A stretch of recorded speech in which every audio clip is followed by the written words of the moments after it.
Hypersensitive reactions. An immune response mobilizes a battery of effector molecules that act to remove antigen by various mechanisms described in previous chapters, which we kind of skipped. But generally, these effector molecules include a localized inflammatory response that eliminates antigen without extensively damaging the host's tissue. Under certain circumstances, however, this inflammatory response can have deleterious effects, resulting in significant tissue damage or even death. This inappropriate immune response is termed hypersensitivity or allergy. Although the word hypersensitivity implies an increased response, the response is not always highlighted but may instead be an inappropriate immune response to an antigen. So, hypersensitive reactions may develop in the course of either humoral or cell mediated response. The ability of the immune system to respond inappropriately to antigenic challenge was recognized early in this century. Two French scientists, Paul Poirier and Charles Richet, investigated the problem of bathers in the Mediterranean reacting violently to the stings of Portuguese man-of-war jellyfish. So Poirier and Richet concluded that the localized reaction of the bathers was the result of toxins. To counteract this reaction, the scientists experimented with the use of isolated jellyfish toxins or vaccines. The first attempt met with disastrous results.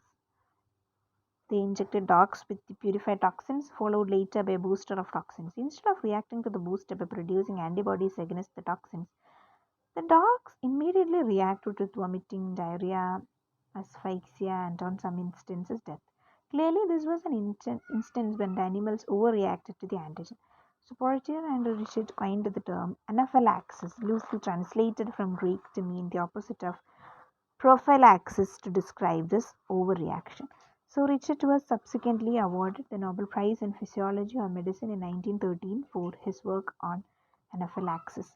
We currently refer to anaphylactic reactions within the humoral branch immediately by antibody or antigen antibody complexes as immediate hypersensitivity because the symptoms are manifest within minutes or hours after the sensitized recipient encounters antigen. Delayed type of hypersensitivity is so named in recognition of the delay of symptoms until days after exposure. This chapter examines the mechanisms and consequences of four primary types of hypersensitive reactions. Gell and Coombs classification. Several forms of hypersensitive reaction can be distinguished, reflecting differences in the effector molecules generated in the course of reaction. In immediate hypersensitive reactions, different antibody isotypes induce different immune effector molecules. IgE antibodies, for example, induce mast cell degranulation with release of histamine and other biologically active molecules. So, IgG and IgM antibodies, on the other hand, induce hypersensitive reactions by activating complement. So, IgE antibodies, for example, induce mast cell degranulation with release of histamine and other biologically active molecules. So, IgG and IgM antibodies, on the other hand, induce hypersensitive reactions by activating complement. The effector molecules in the complement reactions are the membrane attacker complex and such complement split products as C3A, C4A, and C5A. I'm going to read this once again. Several forms of hypersensitive reaction can be distinguished, reflecting differences in the effector molecules generated in the course of the reaction. In immediate hypersensitive reactions, different antibody isotypes induce different immune effector molecules. IgE antibodies, for example, induce mast cell degranulation with release of histamine and other biologically active molecules. So, IgE and IgM antibodies, on the other hand, induce hypersensitive reactions by acting complement. The effector molecules in the complement reactions are the membrane attacker complex of and such complement split products as C3A, C4A, and C5A. In delayed type hypersensitivity reactions, the effector molecules are various cytokines secreted by activated Th or Tc cells. So here you could see a picture which helps you to visualize the concept. First, type 1 antigen specific IgE is there. allergen is there. Fc receptor for IgE degranulation will be taking place. IgE mediated hypersensitivity. Okay. AG induces cross-linking of IgE bound to mast cells and basophils were release of vasoactive mediators. Then next, ADCC target cell, Fc receptor, surface antigen, cytotoxic cell, complement activation, immune complex. IgG mediated cytotoxic hypersensitivity. AB directed against cell surface antigens mediate cell destruction via complement activation or ADCC. Then immune complex, complement activation, neutrophil, type 3. Immune complex mediated hypersensitivity. AG-AB complexes deposited in various tissues induce a complement activation and an ensuing inflammatory response mediated by massive infiltration of neutrophils. Then sensitized Th1 cells release cytokines that activate macrophage or T cells, which mediate direct cellular damage. First one, typical manifestations include systemic anaphylaxis and localized anaphylaxis such as hay fever, asthma, hives, food allergies, and eczema. Then typical manifestations include blood transfusion reactions, autoimmune erythroblatosis fetalis, and autoimmune hemolytic anemia. Then type 3 typical manifestations include localized arthritis reactions and generalized reactions such as serum sickness, necrotizing vasculitis, glomerulonephritis, rheumatoid arthritis, and systemic lupus erythematosus. Typical manifestations include contact dermatitis, tubular lesions, and graft rejection. As it becomes clear that several different immune mechanisms give rise to hypersensitive reactions, PGH Gel and RRA Coombs proposed a classification scheme in which hypersensitive reactions are divided into 4 types. 3 types of hypersensitivity occur within the humoral branch and are mediated by antibody or antigen-antibody complexes.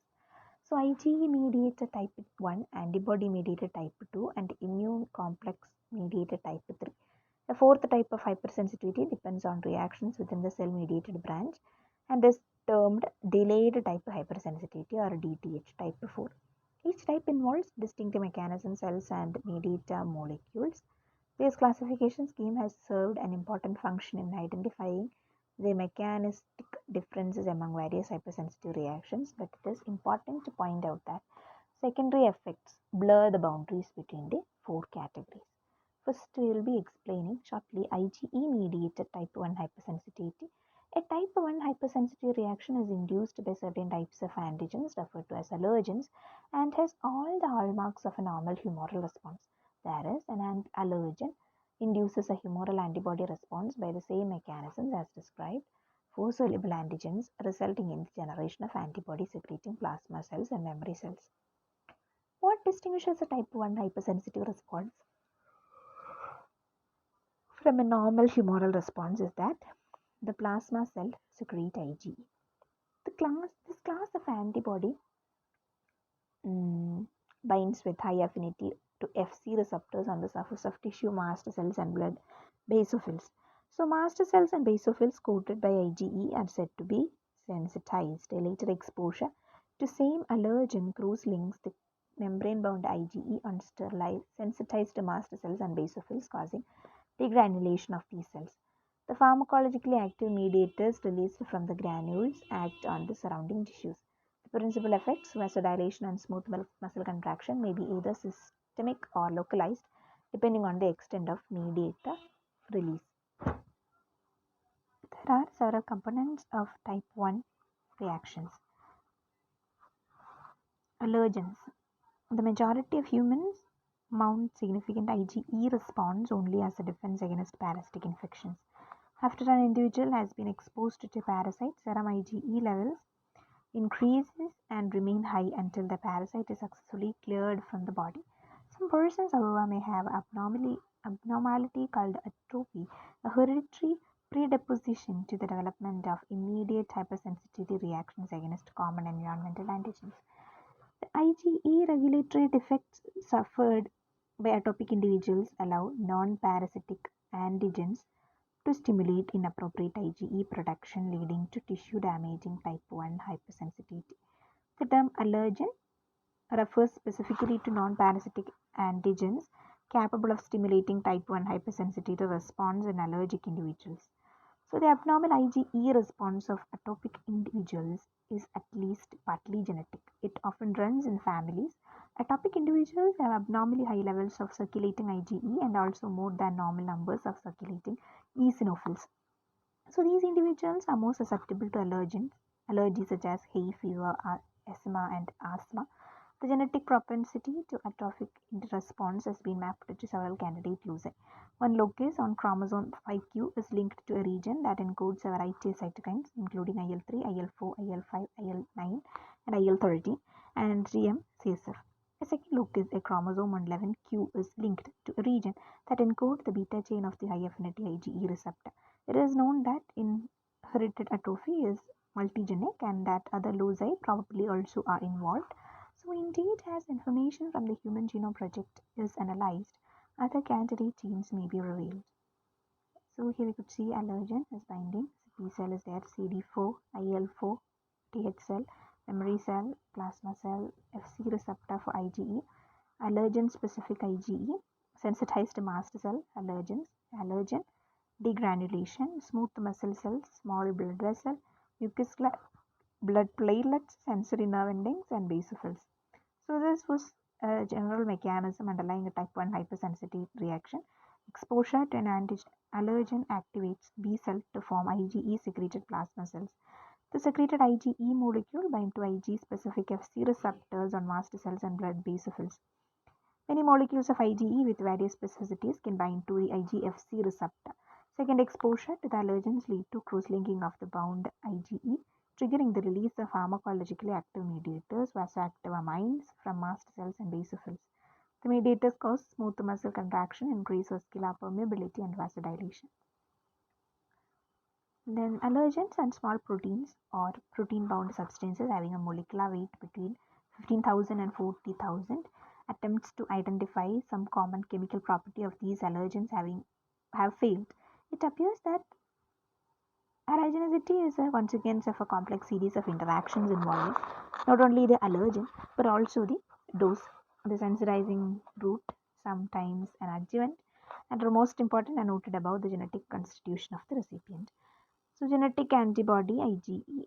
So, most allergic IgE response occurs on mucous membrane surfaces in response to allergens that enter the body by either inhalation or ingestion. Of the common allergens listed, so few have been purified and characterized. Those that have included the allergens from ryegrass pollen, ragweed pollen, codfish, birch pollen, Timothy grass pollen, and bee venom. Some of these allergens have been shown to be a multi-antigenic system that contains a number of allergenic components. So, ragweed pollen, a major allergen in the United States, is a case in point. It has been reported that a square mile of ragweed yields 16 tons of pollen in a single season. Indeed, all regions of the United States are plagued by ragweed pollen as well as with pollen from trees indigenous to the region. Pollen particles are inhaled and their tough outer wall is dissolved by enzymes in the mucous secretions, releasing the allergenic substances. So, chemical fractionation of ragweed has revealed a variety of substances, not of which are not allergenic but are capable of eliciting an IgM or IgG response. Of the 5 fractions that are allergenic, able to induce an IgE response to evoke allergenic reactions in about 95% of ragweed sensitive individuals and are called major allergens.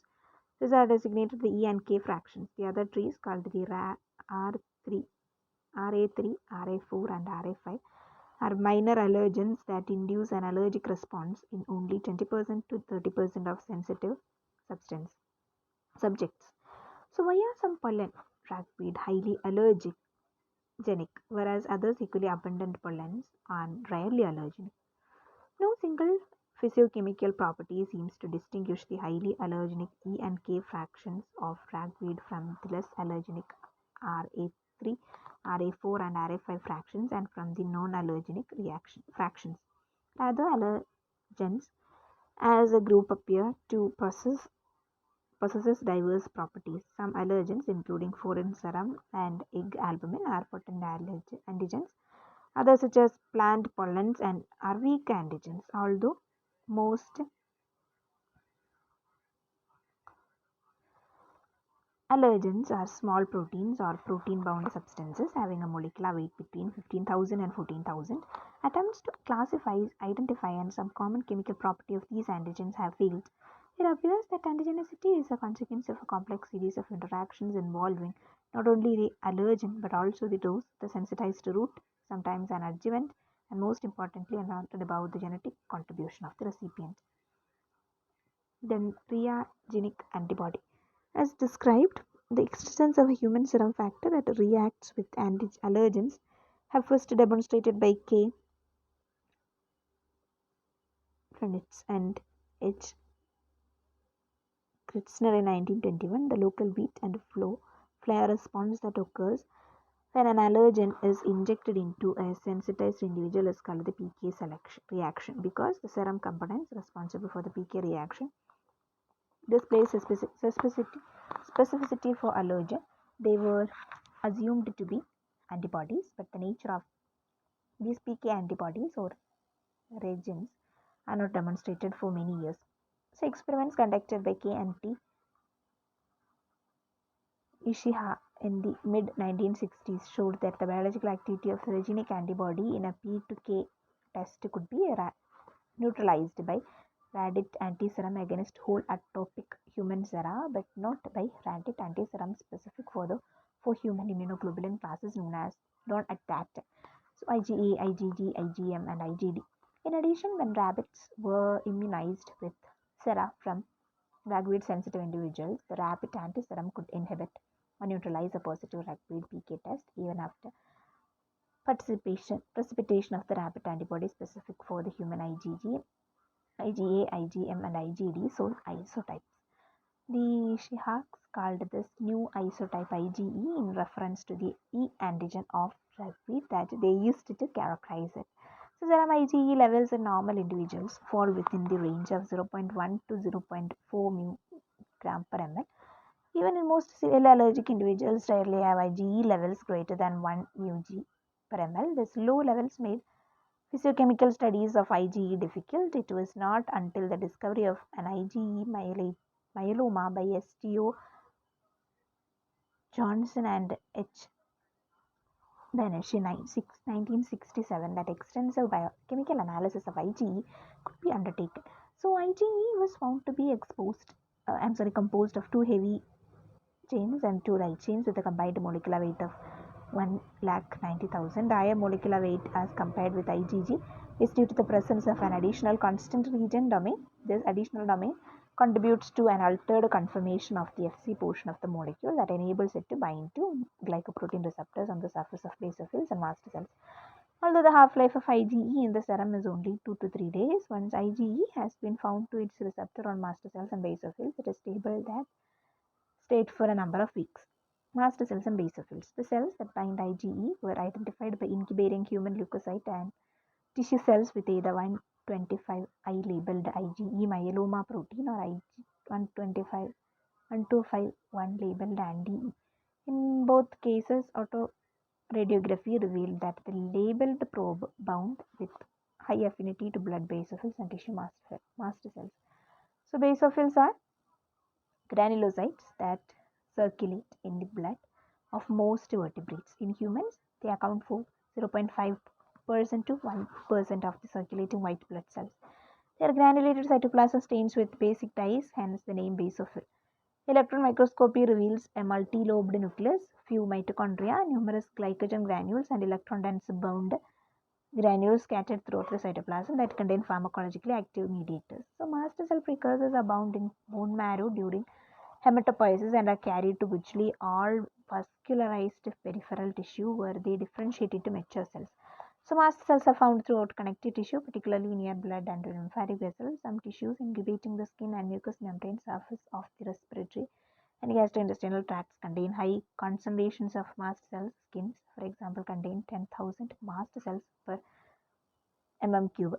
Electron micrographs of mast cells reveal numerous membrane-bound granules distributed throughout the cytoplasm, which, like those in basophils, contain pharmacologically active mediators. After activation, the mediators are released from granules, resulting in the clinical manifestations of the type 1 hypersensitivity reaction.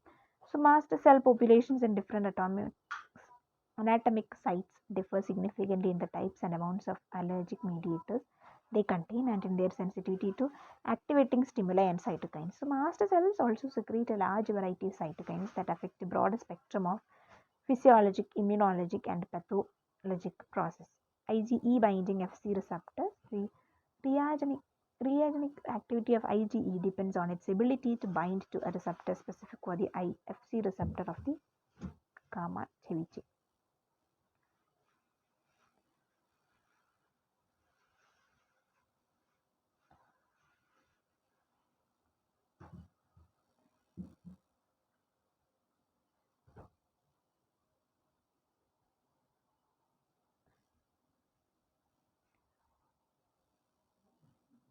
Then degranulation, receptor cross-linkage will be happening.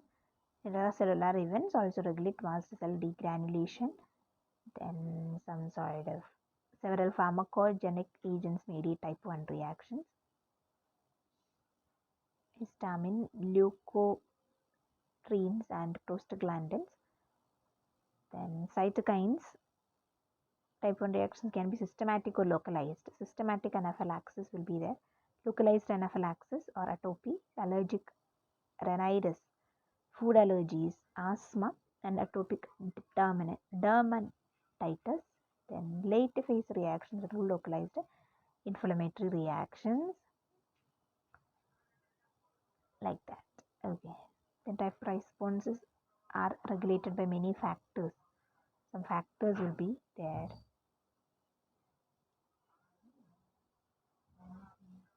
How to detect hypersensitivity? By the intradermal injection. Okay.